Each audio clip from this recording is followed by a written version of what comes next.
Hey everybody, thanks for tuning in. Today I want to spend a few minutes and walk you through the menu options on the Dynojet PowerVision 3. When you boot up the device, it is going to default to a channel view. One very important thing to note here is that channels do not become available to view until a Dynojet tune file has been flashed to the ECU. And so the default screen that you're going to see is this channel view. Right now I'm not plugged into a vehicle, but I'd still like to guide you through the menu options. So the center button between the up and down arrow, which is rectangular in shape, we'll select that.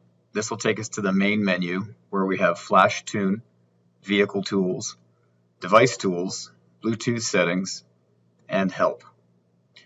If I continue to scroll down, it takes us back to the top menu. Flash Tune is where we have a valid STK and DJT set of files on the device, and we're ready to flash the ECU. Now, we're not going to go through and actually flash the ECU in this production, but I want to talk to you about the two different modes that are available from this area in the menu. So you'll notice that it says press the circle button to change mode. And what we're looking at is a Dynojet tune file, .djt. If you're not familiar with the different types of files that are available when working with PowerVision 3, I advise that you watch a production that covers the most frequently used file types when working with the PowerVision 3. So here you see the Dynojet tune files. Looks like there's one available. Now if I press the circle button, you'll notice that the menu option changes to restore stock, and you'll see the .stk file. This is an original file for the vehicle that you are connected to.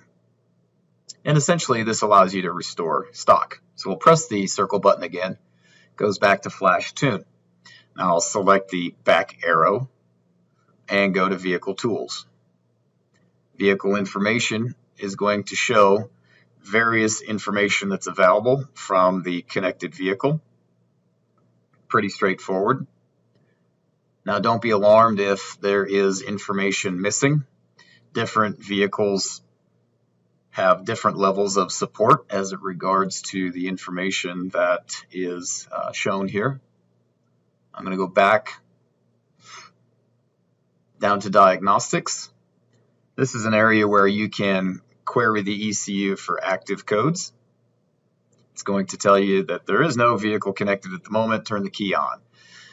So when you plug into the vehicle's diagnostic connector, turn the key on. This is where you would then be presented with the active codes. The next menu down is historic codes. Same type of note here that we need a connected vehicle. Turn the key on, and then you would press the center button, and it would present you with historic diagnostic trouble codes. I'm going to select back once again and clear codes. This is where you would clear the diagnostic trouble codes from the ECU's memory. So we're going to go back twice and go down to read ECU. This functionality is not supported on all production versions of firmware for all supported applications. Delete data logs. If you had made data logs, they would be shown here, and this is where you could purge them from memory. We'll go back. The next item here is Restore ECU.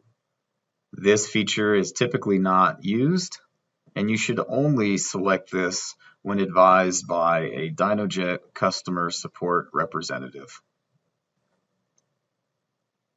The next area is Device Tools. We'll select Device Tools. Here we can configure gauges, we can get device information, reformat the disk, change settings, update the device, generate an unlock file, or export diagnostics. Back to the top, configure gauges. Here you'll be able to select the channel associated with each gauge. So you simply select for channel 1, pick what particular channel you're interested in, select the level of precision. Channel 2, just pick something more interesting, lambda, select the precision, and so on and so forth. And you can continue to customize the channels that are shown for each gauge. I'm going to go back and back again. Device information is where we would be presented with information specific to the PowerVision 3, including its firmware version, the serial number, and stock code.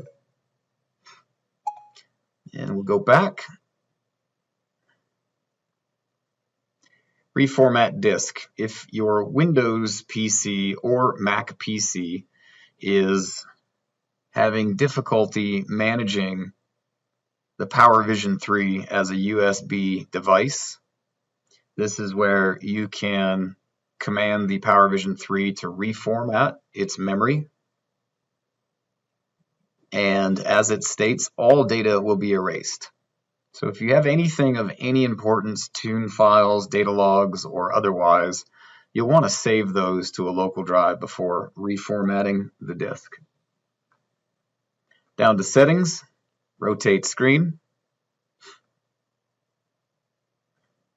And that will turn the screen 180 in case you prefer a different orientation as it regards to the cable routing, that type of thing.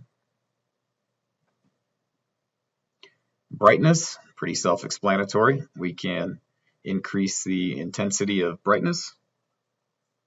Reset settings will bring the device back to factory defaults. We go back twice to the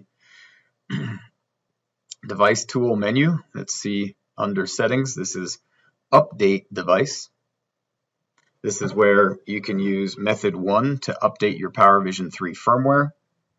This does work on a Mac or Windows computer. This is a feature where the PowerVision 3 itself actually updates its own firmware. It does not require a computer connection to do this. It just requires power and the appropriate file to be saved to the device. Go back down here. Generate unlock file is currently not supported. Export diagnostics. If instructed by a Dynojet customer service representative or technical support representative, they may require that you export diagnostics, which would then be saved to the PowerVision 3 device and then could be emailed for support.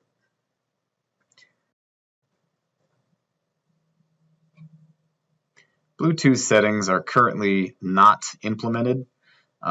In the future releases of the PowerVision 3 firmware, Bluetooth will be available.